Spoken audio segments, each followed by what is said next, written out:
আমি জীবনের এমন একটা সময় নেশারাবাদ এসেছিলাম,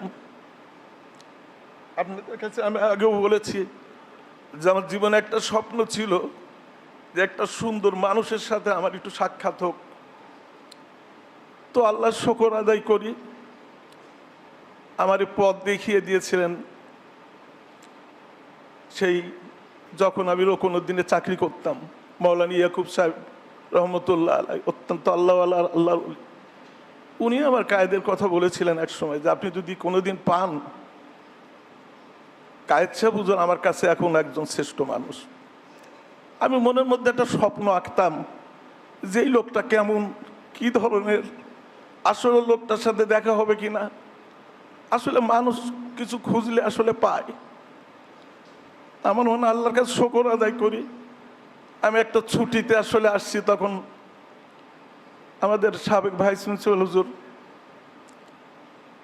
নেসার বেদুরুজের ভগ্নিপতি আমার দেখে বললো, স্যার আমার বাংলা স্যারের একটা পোস্ট শূন্য আছে, আপনি একটা লোক দিতে পারেন, আপনার অনেক নাম শুনছি।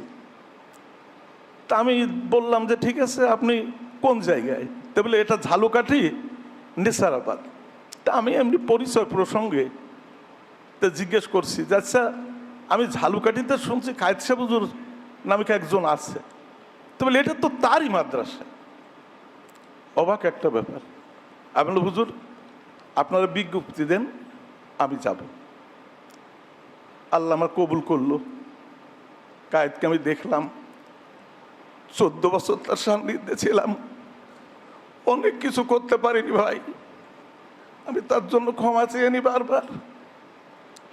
আমার মনে আছে আমার তখন দাড়ি ছিল না, ঠিক এই জায়গায় এখন আমি দেখছি আমি ওই পাশে আসছি, সবেমাত্র একটু একটু দাঁড়িয়ে রাখছি, হুজুর খান কাটতে নামিল, নেমে যা বলতেছে স্যার আপনি কি দাঁড়িয়ে রাখলেন? এখন হুজুর আপনি দোয়া করেন, রাখার তো নিয়ত করছি। আমার মাথায় আল্লাহ আপনার কবুল করুক। আমি অনেক কিছু পাইনি, কিন্তু হাতের স্পর্শটা পাইছি। আমার এখনো মনে হয় ওই হাতটা যেন অন্য কারোর হাতের মতো না। আপনারা বিশ্বাস করেন, আমার কায়েদের চোখের মতো কারোর চোখ আমি দেখিনি, কায়েদার হাঁটার মতো ওরকম হাঁটা আমি কারোর দেখিনি, ওইরকম চুল আমি দেখিনি, ওইরকম কথা আমি কারোর দেখিনি। আমি জানি না, আমার মনে হচ্ছে কায়েদজন আলাদা, তার কথা আলাদা, তার চোখ আলাদা, তার হাতের স্পর্শ আলাদা, সব আলাদা। কেমন করে আলাদা হয়ে গেলেন, কেমন করে এমন হলেন আমি জানি না। আমি সেদিন হুজুরের লেখার জন্য একটা লেখা শুরু করেছিলাম, তো শুরুতে আমি জানি না আমার লেখা ভুল হবে কিনা, আল্লাহ ভুল হলে আল্লাহ যেন আমাকে মাফ করে দেয়। আমি লিখেছিলাম এখন থেকে 1400 বছর আগে আরব মরুর বুকে আয়মে জাহিলিয়াতের যুগে যে নূরের আবির্ভাব ঘটেছিল, সে নূর হয়তো সিটকে এই ভারত মহাদেশের যে সমস্ত জায়গায় পড়েছিল, তা থেকেই হয়তো আজকে কায়েদের জন্ম। আমি জানি না আমার কথাটা যদি ভুলে আল্লাহ যেন মাফ করে দেয়, কিন্তু আমার মনে হয় এরকম নূর ছাড়া এমন মানুষ কেমন করে পয়দা হয় আমি জানি না।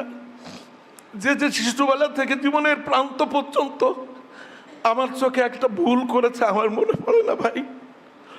কোনো ভুল আমি আমার চোখে কখনো দেখিনি, তার কথাই দেখিনি, তার ভাষায় দেখিনি, তার আচরণে দেখিনি, তার নামাজে দেখিনি, তার চলাই দেখিনি, তার খাওয়াই দেখিনি। সব জায়গায় আমি দেখার চেষ্টা করছি কায়েদকে আমাদের মতো। আমি দেখেছি না, কায়েদ আমাদের মতো না।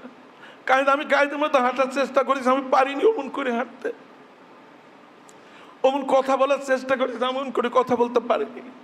আমি তাকিয়ে ধৈর্য ধরে মানুষের কথা শোনার চেষ্টা করেছি যে কেমন করে একটা মানুষ ঘন্টার পর ঘন্টা, বৃদ্ধ মানুষ সকাল থেকে উঠিয়ে শেষ মানুষটা পর্যন্ত অপেক্ষা করে। আসলে আমরা অতটা ধৈর্য ধরতে আমি পারিনি। আজান হয়ে গেছে মুহূর্তের মধ্যে সব বন্ধ করে, আমরা পারিনি আসলে। আমি শুধু আপনাদের কাছে একটা বলবো যে আসলে আপনারা কায়েদকে ভুলেন না।